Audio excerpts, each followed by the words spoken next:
오늘의 말씀 신명기 2장 16절에서 37절입니다. 백성 가운데서 군인들이 하나도 남김없이 다 죽은 뒤에 주님께서 나에게 말씀하셨습니다.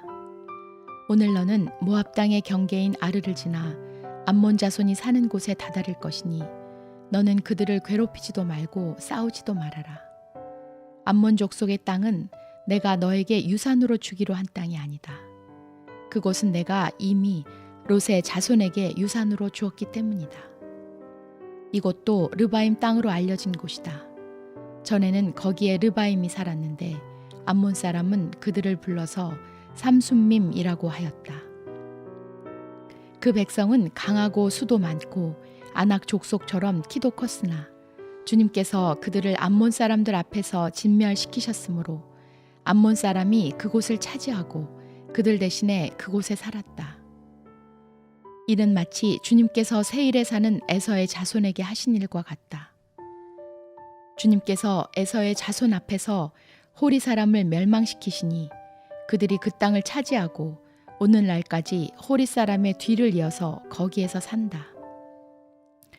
이것은 또 크레테에서 온 크레테 사람이 가사 지역에 살던 아위 사람을 쳐부수고 그들의 뒤를 이어서 그곳에서 산 것과 마찬가지이다. 너는 일어나서 떠나거라. 그리고 아르논 개울을 건너라. 보아라, 내가 아모리 사람 헤스본 왕 시온과 그의 땅을 너희의 손에 넘겼으니 싸워서 차지하여라. 오늘 내가 하늘 아래의 모든 백성이 너희를 무서워하고 두려워하게 할 것이니 너의 소문을 듣는 사람마다 떨며 너희 때문에 근심할 것이다. 그래서 나는 그대못 광야에서 헤스본 왕 시온에게 사절을 보내어 좋은 말로 요청하였습니다. 임금님의 땅을 지나가게 하여 주십시오. 오른쪽으로나 왼쪽으로 벗어나지 아니하고 길로만 따라가겠습니다. 우리가 먹을 것이 필요하면 임금님께서 우리에게 돈을 받고 파는 것만을 먹고 마실 것이 필요하면 임금님께서 돈을 받고 파는 것만을 마시겠습니다. 다만 걸어서 지나가게만 하여 주시기를 바랍니다. 세일 지역에 사는 에서의 자손과 아르 지역에 사는 모압 사람이 우리를 지나가게 하여 주었으니 우리가 요단강 건너 우리의 하나님 주께서 우리에게 주시는 땅에 이르도록 우리를 지나가게 하여 주시기를 바랍니다. 그러나 헤스본 왕 시온은 우리를 그 땅으로 지나가게 하지 않았습니다. 이것은 주 당신들의 하나님이 오늘처럼 그를 당신들의 손에 넘겨주시려고 그의 마음을 완고하게 하시고 성질을 거세게 하셨기 때문입니다. 주님께서 나에게 말씀하시기를 보아라, 내가 시온과 그의 땅을 너에게 주었으니 너는 이제부터 그 땅을 점령하여 유산으로 삼아라 하셨습니다. 시온이 그의 군대를 이끌고 우리와 싸우려고 야하스로 나왔습니다. 그러나 주 우리 하나님이 그를 우리 손에 넘겨주셨으므로 우리는 그와 그의 아들들과 그의 온 군대를 쳐부술 수가 있었습니다. 그때 우리는 모든 성읍을 점령하고 모든 성읍에서 남자, 여자, 어린아이 할 것 없이 한 사람도 남기지 않고 전멸시켰습니다. 오직 가축과 성읍에서 탈취한 물건만은 우리의 소유로 삼았습니다. 주 우리의 하나님은 우리가 아르논 골짜기 끝에 있는 아로엘의 모든 성읍과 아르논 골짜기 가운데 있는 성읍을 포함하여 저 멀리 길르앗에 이르기까지 차지하게 하셨습니다. 그래서 그 일대에서 우리가 빼앗지 못한 성읍이 하나도 없었습니다. 그러나 우리는 암몬 자손의 땅과 야복 강가와 산지에 있는 성읍들과 또 우리 주 하나님이 우리에게 가지 말라고 하신 곳은 어느 곳에도 접근하지 않았습니다.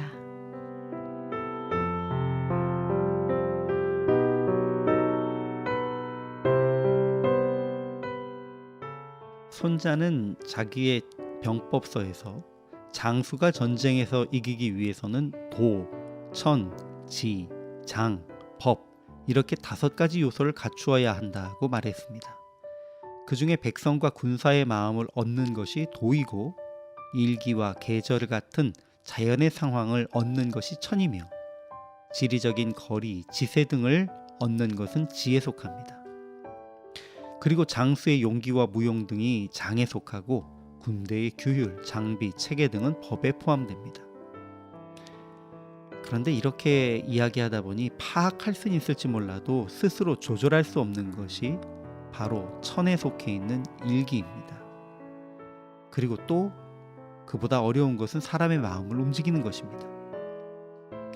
저잣거리의 싸움패를 비롯해서 모든 전쟁과 싸움을 준비하는 이들은 싸워서 이기기를 원합니다. 그러나 아무리 승리를 원하고 그들이 준비하여도 준비하고 조절할 수 있는 변수는 얼마 되지 않습니다. 그 변수들 위에 천, 즉 하늘이 도와야 하는 것, 도, 사람들의 마음을 움직여야 한다는 것은 우리가 스스로 조절할 수 있는 것이 아닙니다. 이스라엘 백성들이 40년 동안 광야를 방황하면서 때론 싸우기도 했고 또 그때까지 그들에 대해 주위 민족들이 돌아보기는 했지만 그래도 그저 거짓대나 혹은 귀찮은 떠돌이 정도로만 주위 사람들이 생각하고 있었습니다. 하나님이 함께 하심으로 척박한 환경 속에서 그들이 살아남기는 했지만 아직 누구도 이스라엘을 위협적인 존재라고 생각하지는 않았다는 것입니다. 그러나 이제 그들이 헤스본 왕인 아모리 사람 시온과 싸워 땅을 차지하면서부터 주변 민족들의 분위기가 달라집니다. 이스라엘이 시온과 싸울 때에 하나님은 그를 이스라엘에게 넘기셨고 이스라엘 백성은 그의 모든 성읍을 점령하고 그들의 성읍을 하나도 남기지 않고 진멸했습니다. 이 전쟁이 시작되기 전 하나님이 모세에게 약속하신 것이 바로 25절입니다. 오늘부터 내가 천하 만민이 너를 무서워하며 너를 두려워하게 하리니. 이스라엘의 군대가 많고 적음, 그들의 무기가 어떤 것인지는 문제가 되지 않습니다. 이제 하나님이 이스라엘의 편을 드시면서 모든 나라들이 그들을 무서워하게 만드셨기 때문입니다. 사실 어떤 요소도 이스라엘에게 유리한 것은 없었습니다. 그러나 다른 무엇보다 하나님이 주위 백성들의 마음을 녹아내리게 하셨습니다. 그들로 하여금 두려워하게 하셨습니다. 그렇다면 싸움에 있어서 그 이상 다른 무엇이 필요하겠습니까? 오늘 우리 삶의 현장에서 하나님이 함께 하시고 우리를 상대하는 모든 이들의 마음을 굴복시키실 것입니다. 그러니 여러분, 두려워하지 말고 삶의 현장으로 담대하게 나아가십시오.